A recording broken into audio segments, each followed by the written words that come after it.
तो चलिए बाबू, आज हम लोग क्लास 12 इलेक्ट्रोकेमिस्ट्री का एक बहुत इंपॉर्टेंट क्वेश्चन देखेंगे। और यहाँ से हर एक साल 5 नंबर का एक क्वेश्चन आना तय है। इतिहास रचा है। पिछला आपका 2 साल से यहाँ से क्वेश्चन आ रहा है बेटा।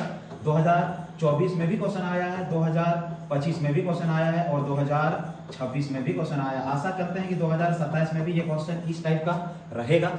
तो चलिए आज इस एनसीईआरटी का क्वेश्चन को हम लोग जानेंगे और देखेंगे इस एनसीईआरटी क्वेश्चन में बोला क्या है। इसमें इंग्लिश है, आपको हम हिंदी में बता देते हैं। जो हिंदी मीडियम के बच्चे हैं कॉपी लेके जरूर बैठेंगे। बहुत इंपॉर्टेंट क्वेश्चन है। बोला है write the Nernst equation and calculate the EMF of the flowing cell at 298 kelvin. बोला है निम्नलिखित सेल का 298 केल्विन पर नष्ट समीकरण ज्ञात करें।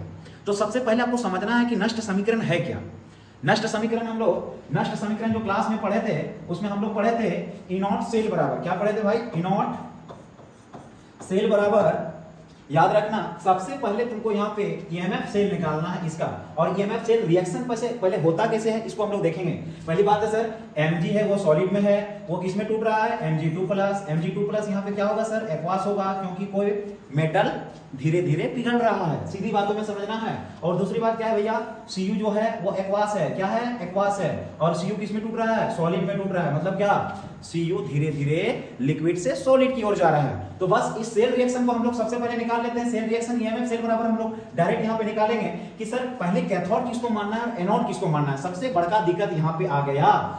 तो बेटा याद करेंगे आप लोग गैल्वेनिक सेल या इलेक्ट्रोकेमिकल सेल, उसमें हम लोग क्या किए थे, 2 को बीकर लिए थे। एक बीकर में क्या किए थे, बहुत इंपॉर्टेंट है ये, 5 नंबर का न्यूमेरिकल आपका आएगा चेक। एक में हम लोग लिए थे 1 मोल ZnSO4 का विलयन, ZnSO4 जिंक सल्फेट, और एक में लिए थे हम लोग 1 मोल CuSO4 का विलयन। जिंक का विलयन में हमने जिंक का रॉड डाला था और कॉपर का विलयन में हमने कॉपर सल्फेट का विलयन में हमने कॉपर का रॉड डाला था। ये रॉड किसका था, Zn का, और ये रॉड किसका था, कॉपर का। अब यहाँ पे बात हो रहा है सर कि ये रिएक्शन हो कैसे रहा। और हमने इस पे क्या किए थे, एक लवण सेतु लगा दिए थे उल्टी यू आकार का, जिसका काम क्या है, आंतरिक सेल परिपथ को पूर्ण करना। और हमने और एक चीज क्या किए थे, यहाँ पे एक कॉपर का तार लेकर वोल्ट मीटर से कनेक्ट कर दिए। थोड़ा बहुत आपको समझा रहे हैं, इसको हम डिफाइंड के साथ पढ़ा दिए हैं, आप पिछला वीडियो में जाके देख सकते हैं। तो अब यहाँ पे क्या हो रहा है कि जिंक का टूटना, चीजों को समझना, जिंक गड़ रहा है और कॉपर जाके जम रहा है। कहाँ पे, इस पर चार्ज हमने कैसा लिए थे, माइनस, इस पर चार्ज हमने कैसा लिए थे, प्लस। माइनस वाला का नाम क्या दिए थे, कैथोड, सॉरी एनोड, ANODE। और इस पे क्या दिए थे सर, कैथोड, कैथोड। इसको याद कैसे रखेंगे, इसका नाम क्या है, ब्रिज, ब्रिज मैंने पुल। अब कंफ्यूज होगा सर माइनस प्लस कैसे याद रखेंगे, उसके लिए ट्रिक है ABC। क्या ट्रिक है, ABC। A मतलब सर एनोड, B मतलब सर ब्रिज और C मतलब सर कैथोड। इसी तरह से याद रखना है।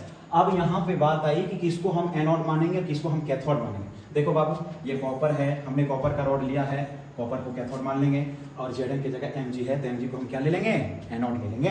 कोई दिक्कत समझ में आ रहा है। तो डायरेक्टली हम कैथोड के रूप में क्या लिख देंगे, 0.3 वोल्ट, माइनस और माइनस प्लस हो गया सर 2.36 वोल्ट। ईएमएफ सेल हम लोग निकाल रहे हैं तो कितना हो जाएगा, दोनों को जोड़ देते हैं सर, 2.36 और प्लस में कर देंगे हम 0.34। 10 का 0 हाथ मेरा 1 3 3 6 1 7, और इधर पे पॉइंट लगा दिए, इधर पे 2 लगा दिए। 2.70 वोल्ट मेरा ईएमएफ सेल निकल गया। क्या निकल गया सर, ईएमएफ सेल मेरा कितना निकल गया, 2.70। बस उसी मान को हम लोग नष्ट इक्वेशन में रखेंगे। अब नष्ट इक्वेशन हम लोग को लगाना है।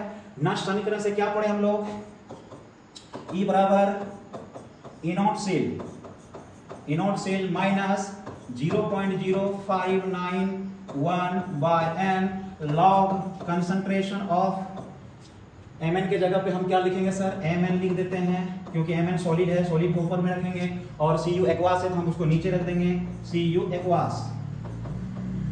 यहां तक समझ में आया सर। अब हमको इस जगह पे सारे मान को निकालना है। अब यहाँ पे बात आई सर नंबर ऑफ इलेक्ट्रॉन कैसे निकालना है, देखेंगे, बहुत इंपॉर्टेंट है। Mg का मान कैसे निकालेंगे हम सर, हम लोग इलेक्ट्रॉन में, कोई बात नहीं, डाटा चेंज हो सकता है, Mn रहे चाहे Mg रहे चाहे Au रहे चाहे Cu रहे, कोई लेना देना नहीं, एग्जाम में डाटा चेंज करेगा। याद रखना बाबू, Mg के जगह Mn भी दे सकता है, Cu दे सकता है, Cr दे सकता है, Ag दे सकता है, कोई लेना देना नहीं। बस हमको इससे लेना देना है और एनोड और कैथोड का मान को ही हम लोग पुट करना है नष्ट समीकरण में। तो अब यहाँ पे रिएक्शन तो कैसे हो रहा है, चीजों को समझना है। Mg सॉलिड में है, किसमें टूट रहा है? Mg2+ में। माने हर अवस्था में 2 ही इलेक्ट्रॉन जा रहा है, 2 इलेक्ट्रॉन जा रहा है। अब देखो Cu एक्वा से ये Cu सॉलिड में जाने के लिए इसको भी 2 ही इलेक्ट्रॉन लगेगा, तो भैया हम n बराबर डायरेक्ट 2 लिखेंगे और हम n का मान यहाँ पे रखेंगे। कहाँ पे? कि सेल का मान हम लोग निकाले sir 2.70 volt minus 0.0591 by n के जगह पे 2 लिख देंगे सर हम, n के जगह पे 2 लॉग कंसंट्रेशन ऑफ, और देखते हैं हम लोग mn का मान क्या दिया है, mn का मान है 0.001 n, इस मान को हम लोग कर देंगे यहाँ पे। और दूसरा पे क्या है सर? Cu का मान क्या है सर? 0.001। खत्म हुई बात, और कुछ है? नहीं। चलो अब हम लोग इसको सॉल्व करते हैं अगला स्टेप में। अब क्या करेंगे? E बराबर 2.70 माइनस 0.0591 बाई 2 लॉग, कोई दिक्कत? अगला स्टेप में क्या हो जाएगा? देखिए सर दोनों सेम है, ये कट जाएगा, हो जाएगा 1।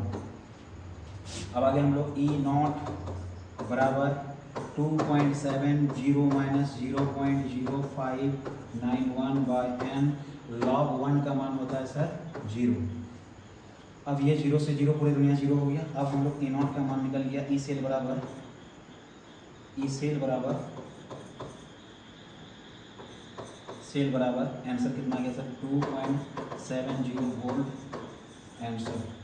चलो तो इस तरह का क्वेश्चन आएगा, याद रखना 100% का गारंटी है कि क्वेश्चन यहाँ से टच करता है इलेक्ट्रोकेमिस्ट्री में। इसी तरह आप लोग के लिए फिर अगला 5 नंबर का न्यूमेरिकल लेकर आ रहे हैं। तब तक के लिए बाय बाय, टेक केयर।